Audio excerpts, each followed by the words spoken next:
Today on How It's Made. Brushes and push brooms. Our sweeping report will leave you bristling with excitement. Blackboards, a topic chock full of fascinating facts. Smoked salmon, the whole process, locks, stock, and bagel. And zippers, we're off to a factory that pulls it all together.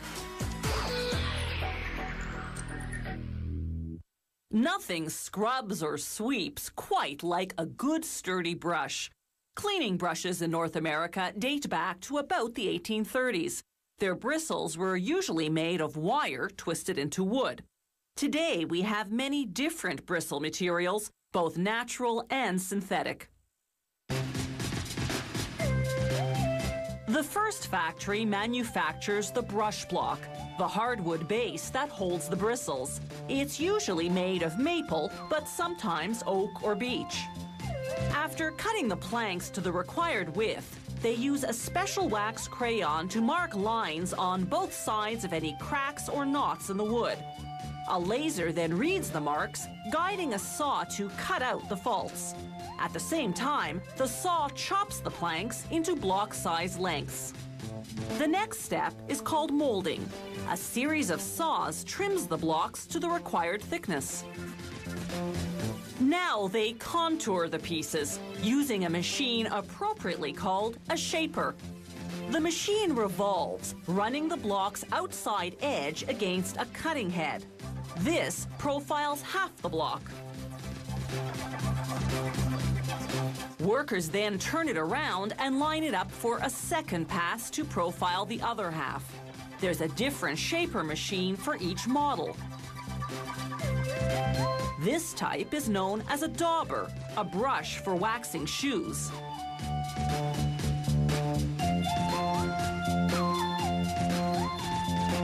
For the cuts to be accurate and smooth, it's essential that the machine's cutting heads remain sharp despite repeated use. That's why they're made of carbide, a material more resistant than steel.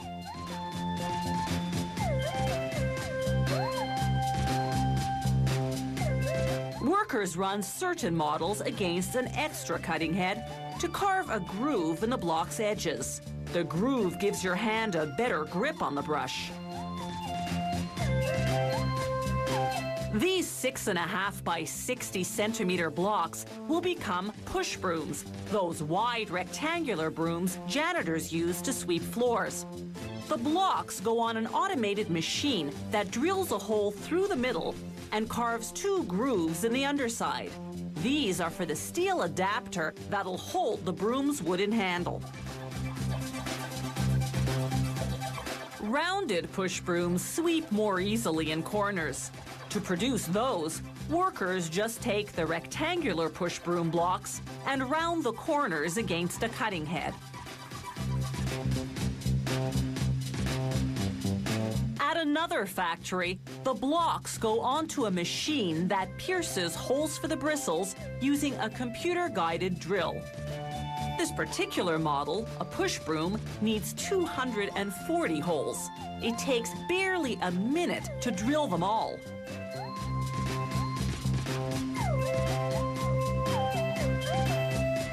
Next, the blocks go on to the bristle installation machine. Bristles can be made of horsehair, vinyl, plants or tree leaves, or synthetics such as polypropylene. The bristle installation machine is fully automated. As we see here in slow motion, it takes about 40 strands at a time, folds them in half, then inserts and staples them into a hole.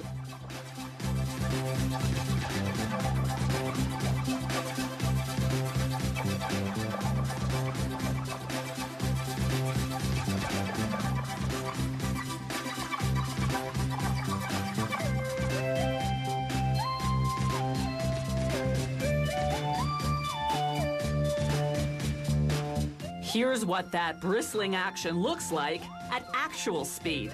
The machine fills 4 holes per second.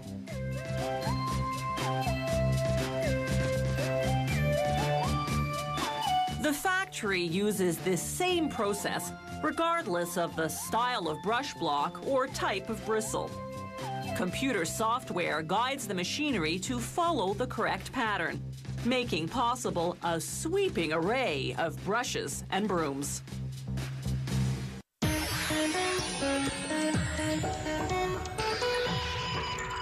Chalk one up for the blackboard. This trusted teaching tool goes back centuries, yet still remains the focal point of the classroom. Today's blackboard, or chalkboard as it's also called, hasn't changed that much in appearance, but the materials used to make it have changed. Our lesson begins at the blackboard factory with thin sheets of galvanized steel that will eventually form the front and back surfaces of the blackboard. They arrive at the factory already pre-cut to standard sizes, 6, 8, 10, or 12 feet. First stop is a machine that blasts the sheets with acid. This removes any dirt that would prevent paint from adhering to the surface. As the sheets exit the cleaner, powerful fans dry them off. The paint is a type of acrylic enamel designed especially for blackboards. The factory adds a powdered mineral formulation to make it dry to a rougher texture. This helps chalk adhere better. Traditional slate blackboards were naturally black. Today's steel surface boards come in several colors. The most popular, though, are black and green. Some companies use colored porcelain instead of paint. Here, spray guns apply 3 coats of paint, one after another, with no drying time in between. For the paint to harden properly, it has to be heat set, so the sheets go into an oven at 218 degrees Celsius for 10 minutes. A strong fan cools them off as they exit the oven. Next, a worker sprays contact cement on the backs of 2 painted sheets. One sheet will form the front of the board, the other the back. Sandwiched in between will be what's known as the blackboard's core. It can be made of materials such as particle board, or, as we see here, 12mm thick fiberboard. Workers feed the 3 assembled layers through a high-pressure roller. It forces out any trapped air and bonds the layers tightly. They make the blackboard's frame out of one long strip of aluminum molding. It has a stain-proof satin finish. They make a series of 45-degree angle cuts. This enables them to bend the strip around the board's perimeter, creating neat corner seams. Workers file down and polish any sharp edges left by the cutting. After verifying that it's perfectly square, they fasten the frame using either rivets or screws, depending on the model. Then they attach an aluminum rail along the bottom to hold the chalk and eraser brushes. This model happens to be a reversible mobile blackboard, the type typically rolled into conference rooms. It has a couple of extra components: a pivot mechanism, enabling the board to be flipped to the other side, and a latch system for tilting the board to different angles. The blackboard stand is made of painted steel tubing. It rolls on rubber and chrome-plated steel casters. The factory takes samples from the production line and subjects them to rigorous quality control testing. These tests ensure that the painted surface is glare-free and can withstand everything from chemical solvents and extreme humidity to heavy impact and hard scratches. The company has even designed this special machine to conduct a killer durability test. It applies 100,000 chalk and brush strokes, using the typical amount of pressure a person would use. For the production batch to score an A and make it to market, surface wear on the sample has to amount to less than 1/100th of a millimeter. And that's not all. The paint finish must still be matte. A writing test has to produce chalk lines that are clear and dark enough, and the writing has to erase cleanly and easily.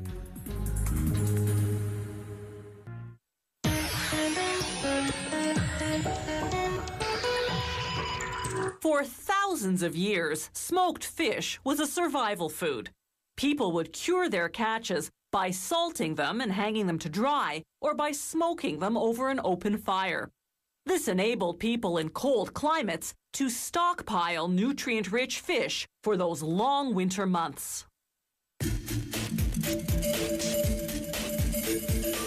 Today we smoke fish primarily to enhance its flavor.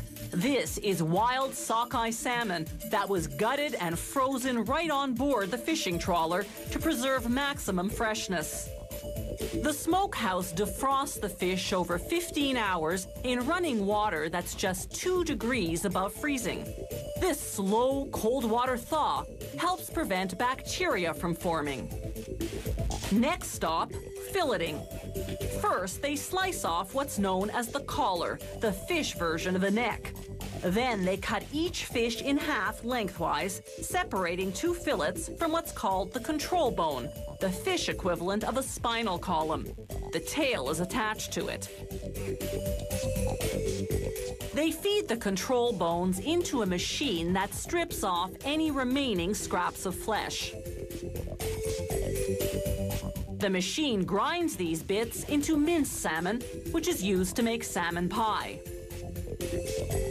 They trim the fillets using a razor-sharp knife, slicing off the fins, any excess fat, and any control bone fragments left behind. After this, the fish will be ready for curing, a preservation process that also enhances taste.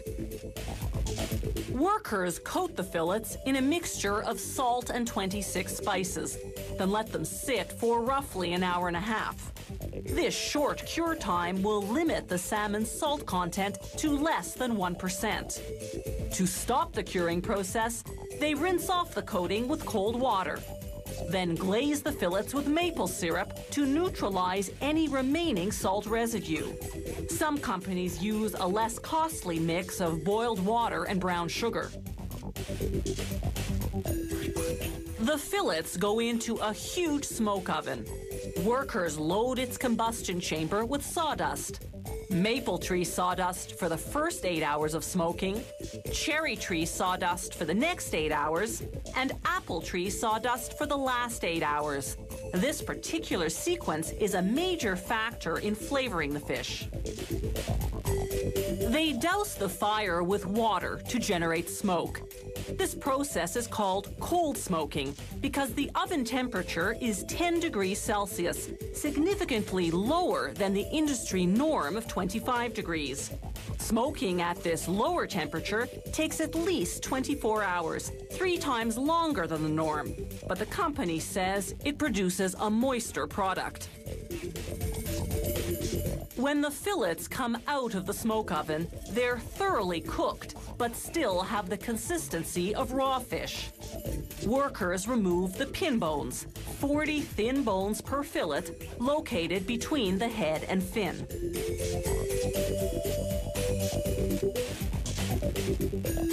The fillets then go through a skinning machine, which neatly slices off the skin without removing any flesh.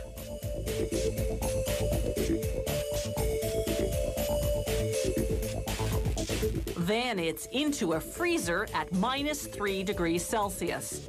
This firms up the fillets, making them easier to slice. The manual slicing machines cut them into pieces about 2 millimeters thick.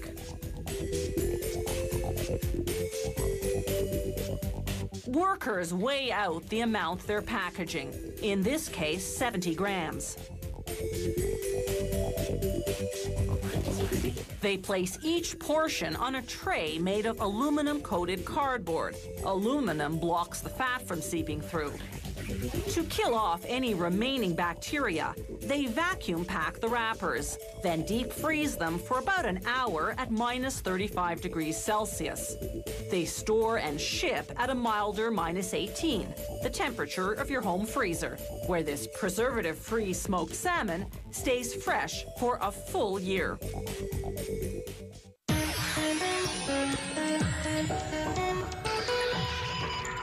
Zippers can be found on clothing, on bags, even on footwear. The zipper started out as a newfangled closure mechanism for boots and tobacco pouches. The fashion industry didn't put them on clothing until the 1930s, some 80 years after the invention of this fabulous fastener.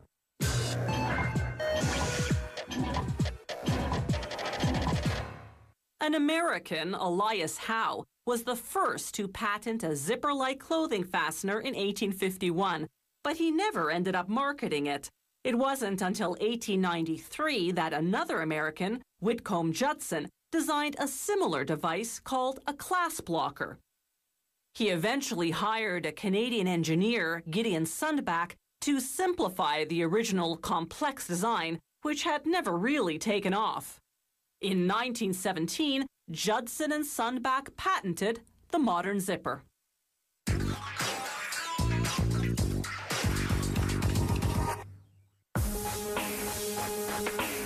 Zipper teeth are made of either metal, plastic, or nylon. The fabric part of the zipper is called the tape. It's usually polyester, but sometimes cotton or a fireproof fabric. To make metal zippers, the factory feeds a long continuous roll of tape into what's called the teeth machine, along with a long roll of metal ribbon known as flat wire. As we see here in slow motion, the machine cuts off a tiny piece of flat wire, forces it through a die that forms it into a tooth shape, then clamps it onto the edge of one side of the tape. The machine does all this at a rate of 45 teeth per second. These zipper teeth are aluminum. Sturdier zippers are made of stronger metals such as brass and nickel. Depending on the model, teeth can range in width from about 3 to 10 millimeters. The wider the teeth, the thicker they have to be. Workers now feed two tapes with metal teeth into what's called the joining machine. The teeth interlock, meshing the two halves of what's now a continuous zipper. From there, it's into a cleaning machine, which first washes the zipper, removing any shards of metal left behind by the tooth-cutting process. After drying the zipper, the machine applies a coat of hot wax. This lubricates the teeth so the slider will glide over them smoothly. Next stop is the gapping machine. It removes a 4-centimeter long section of teeth at regular intervals. They'll later cut the tape at these gaps, dividing the continuous zipper into several shorter zippers. There are two main types of zippers. Closed-end zippers are the kind whose two halves don't separate at the bottom when opened. Purse zippers, for example. These need a part called a bottom stop, a thick piece of flat wire positioned at the base of the zipper. When you unzip, it stops the slider and prevents the two halves from separating. Open-end zippers are the kind whose two halves do separate at the bottom when opened. Jacket zippers, for instance. At the bottom of these zippers, a machine applies a clear reinforcement strip. This stiffens the tape so that the next machine can apply the pin and box. The pin is that vertical piece of metal on one half of the zipper that you have to align in the box on the other half before you can pull the slider to zip up.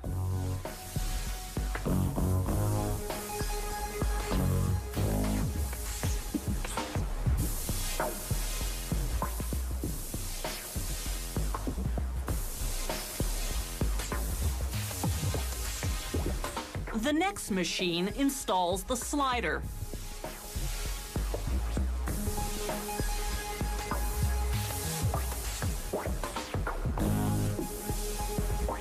Watch in slow motion as it opens each gap, and hooks a slider onto the track of teeth.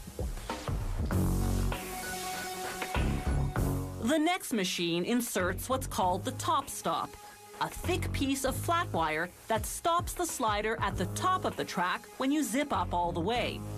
The machine then slices the tape at each gap, separating the finished zippers.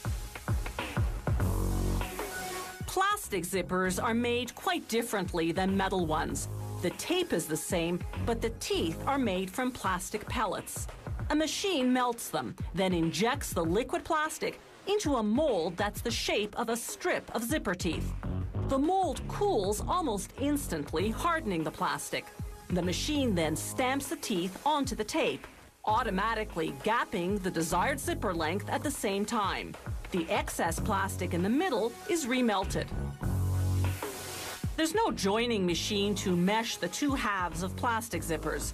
Workers do this manually so that they can inspect the plastic teeth to make sure they're well formed. Then automated machines install the remaining components.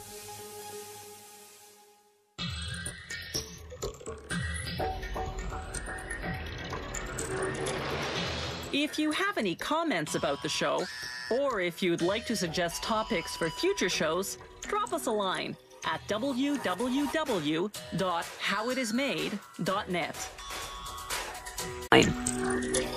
Nuts. A tough topic to crack. Steel forgings. Heavy metal without the electric guitars. And skateboards.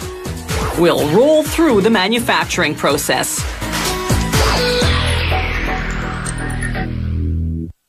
Ceramic tiles are a popular choice for flooring, kitchen backsplashes, and bathroom walls. They can withstand humidity and won't absorb liquids or odors.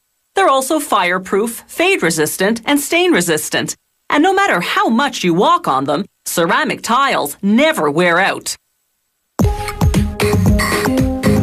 This factory specializes in wall tiles. Floor tiles are made using the same process, but a different composition of ingredients.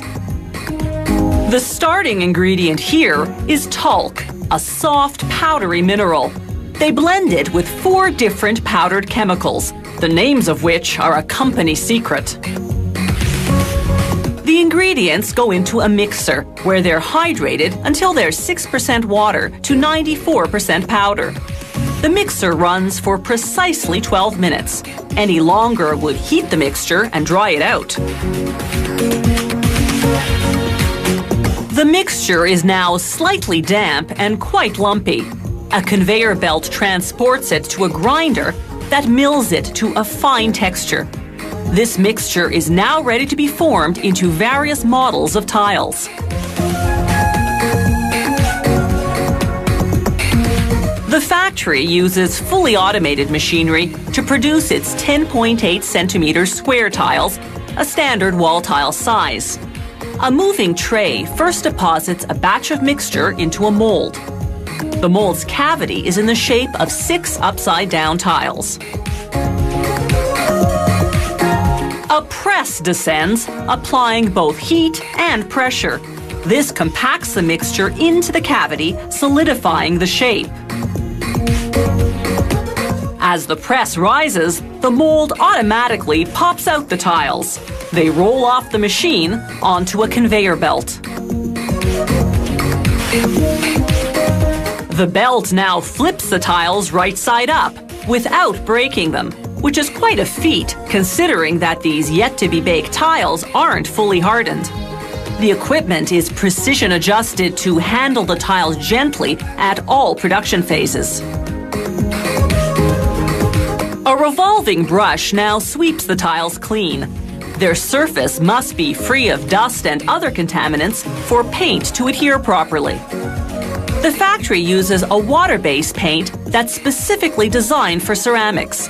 It continually circulates in the vat, keeping the color well blended. The painting process resembles an automatic car wash. The tiles travel through 4 spray zones, each of which applies a thin coat of paint. Then they pass under powerful heating elements, which dry the paint in mere seconds. All that's left is to bake the tiles, which we'll see shortly. The factory uses the same ceramic mixture to produce these square border tiles. They look just like the other wall tiles, except that two of the sides are rounded. When you install a row of these border tiles above the regular tiles, the rounded edges produce a clean, finished look. While the factory uses the same painting process for border tiles, the molding process, as you just saw, is somewhat different. Rather than being fully automated, it requires some manual labor due to the tile's complex shape. That's why border tiles are often more expensive than regular tiles.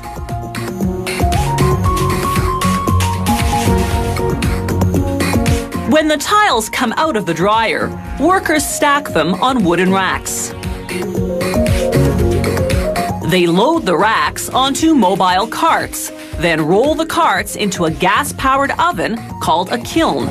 This factory's kiln is 58 meters in length, longer than an Olympic-sized swimming pool, and large enough to bake some 50,000 wall tiles in one shot. The firing, as it's called, takes 14 hours. Any sudden changes in temperature could produce thermal shock and crack the tiles, so it starts out at 200 degrees Celsius, climbing gradually to a peak of 1,075 degrees, then descending slowly back to the starting temperature. After a cooling period that lasts roughly an hour, the tiles come out. They're now fully hardened and ready to have their back to the wall.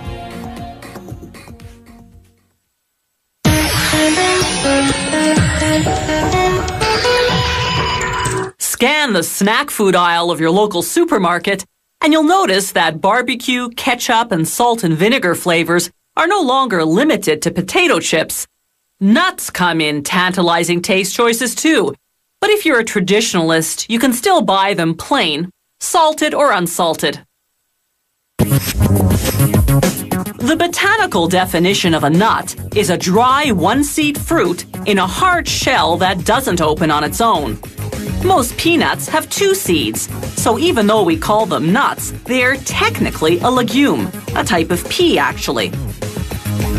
One way to prepare peanuts for sale is to roast them whole right in their shells. This is known as dry roasting because they cook the peanuts without using any oil in a large convection oven. The oven temperature is 149 degrees Celsius. The roasting process takes about a half hour.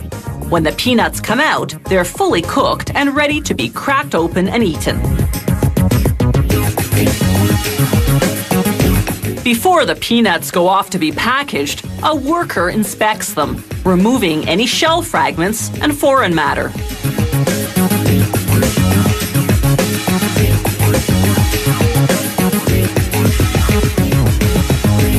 Another way to prepare peanuts or other nuts for sale is to dry roast only the seeds.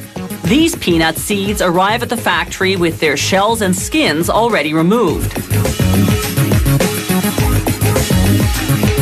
A conveyor transports them to a revolving drum called the tumbler.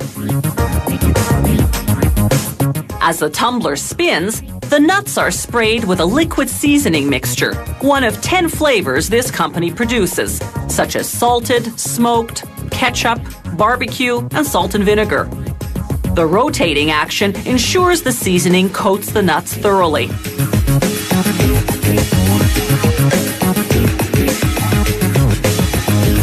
Now a conveyor transports the peanuts to a convection oven. The conveyor turns from side to side, spreading the peanuts in a thin layer so that they'll dry roast evenly. They roast for the same length of time and at the same temperature as peanuts in the shell, about a half hour at 149 degrees Celsius. As they exit the oven, a worker breaks up any clumps.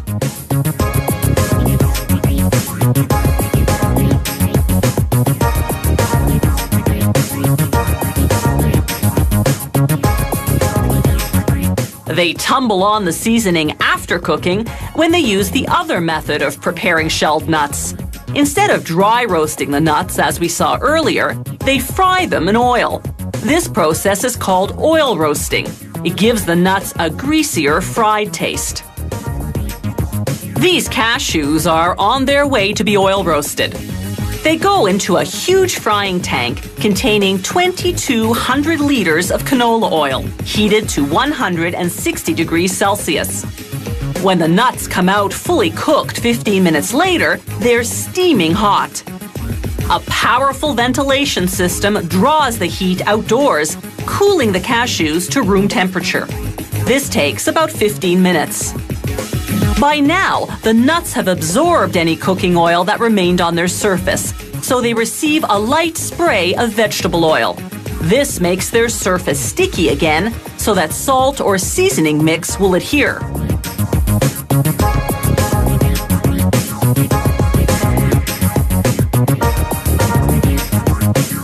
This factory also produces nut mixes.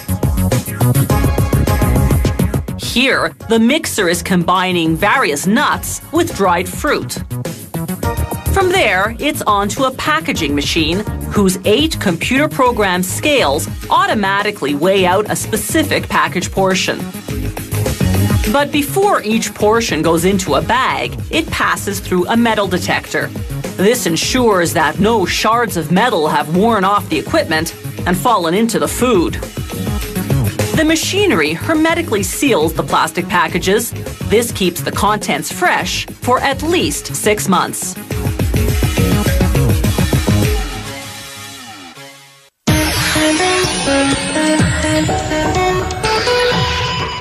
When does forging not involve fraud?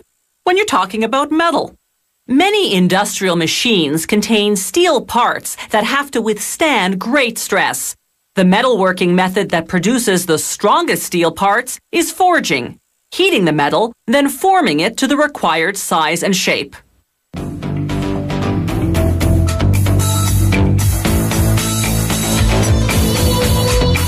Steel forgings are made from scrap iron, pieces of used iron recovered from demolished buildings and old cars, as well as bits of new iron left over from the manufacture of iron products. Forge workers maneuver a gigantic magnet to lift 5 tons of scrap at a time until they've filled a 25-ton scrap bucket. The bucket empties 2 such loads into a fiery furnace whose temperature peaks at 1,650 degrees Celsius. This is called an electric arc furnace because the heat's created by a strong electric current running in an arc between 3 electrodes. There are about 20 main grades and 100 subgrades of steel.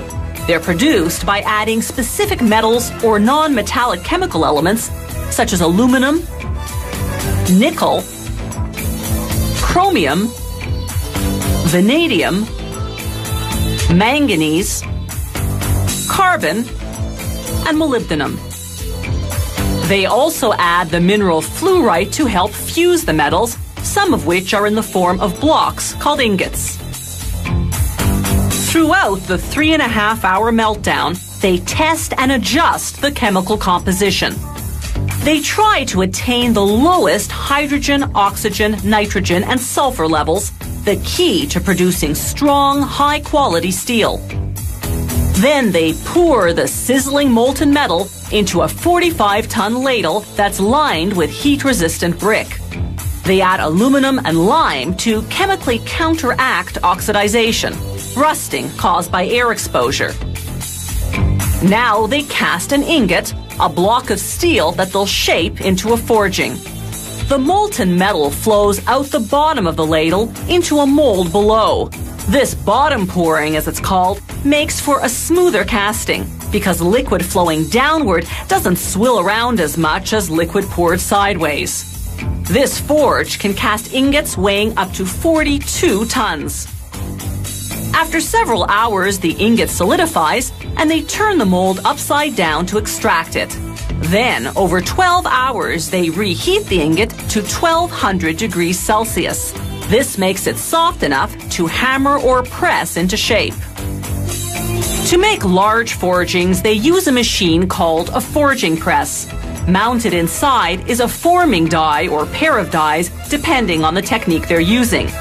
The press applies thousands of tons of pressure, crushing the ingot and forcing it against the die.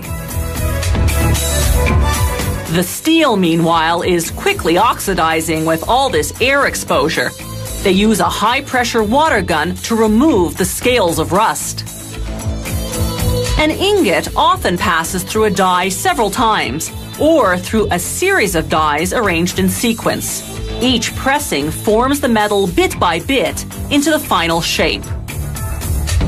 Metal is composed of microscopic crystals. Squeezing it in a press bends these crystals, destabilizing the metal structure. But reheating the metal creates new crystals to replace the deformed ones. This restabilizes the structure, and because the new crystals are smaller, makes the metal stronger than before. That's why finished forgings require heat treatment in what's called an annealing furnace. They heat for a day or two depending on the grade of steel. Then they soak in a water and chemical bath for about 5 hours. This strengthens the steel even more. Finally, workers mount the steel forgings on lathes and milling machines. They remove the rust scales that form during heat treatment, then precision machine the forgings into what the client ordered, usually industrial parts such as rotors, spindles, and shafts. Many factories prefer to buy forgings in the shape of blocks or bars and machine the parts themselves.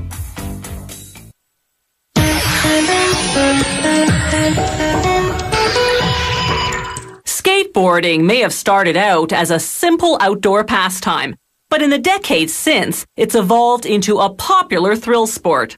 Professional skateboarders are known for performing spectacular aerial maneuvers, achieving speeds and heights the early skateboarders could never even have imagined.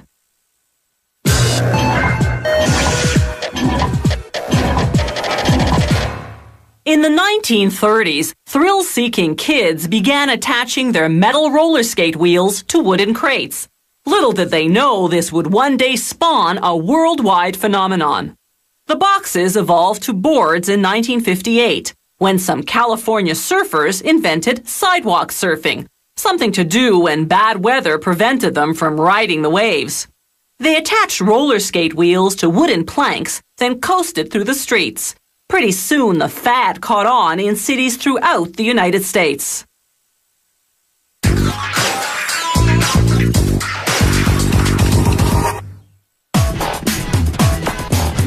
The deck, the part of the skateboard you stand on, is made up of several thin sheets of wood, called veneers.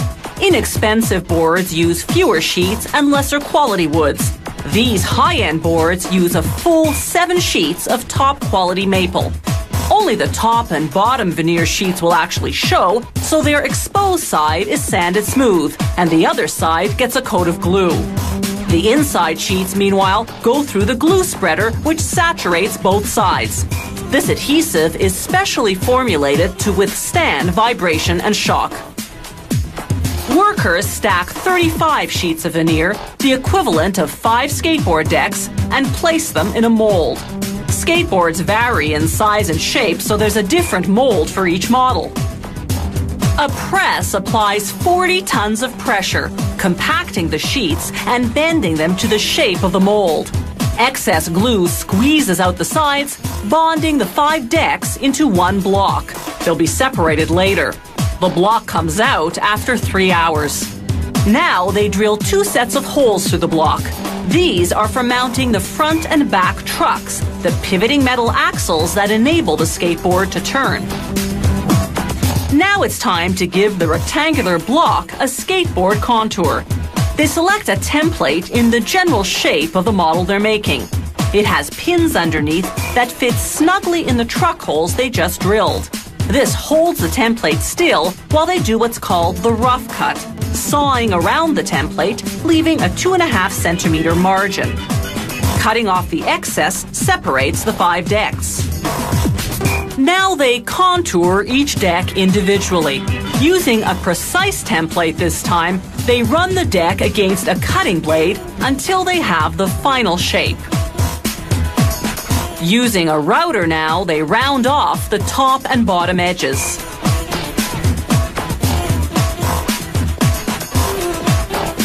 Then they smooth all the surfaces against a drum sander.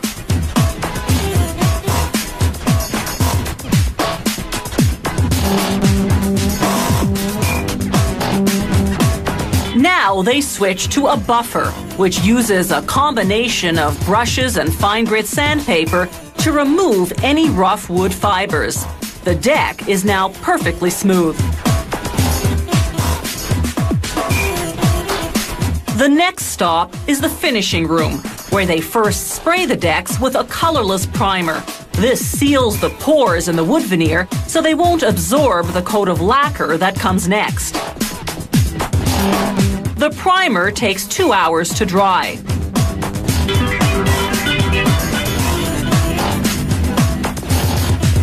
Next, they spray on a coat of clear or colored lacquer. It leaves a protective, high-gloss finish.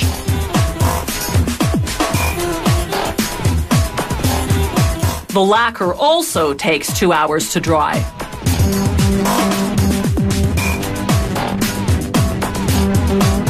The final step of the finishing process is applying the decoration. The bold graphic designs are printed on plastic sheets. The skateboard factory either buys them ready-made or produces them in-house using its own silkscreen printing equipment.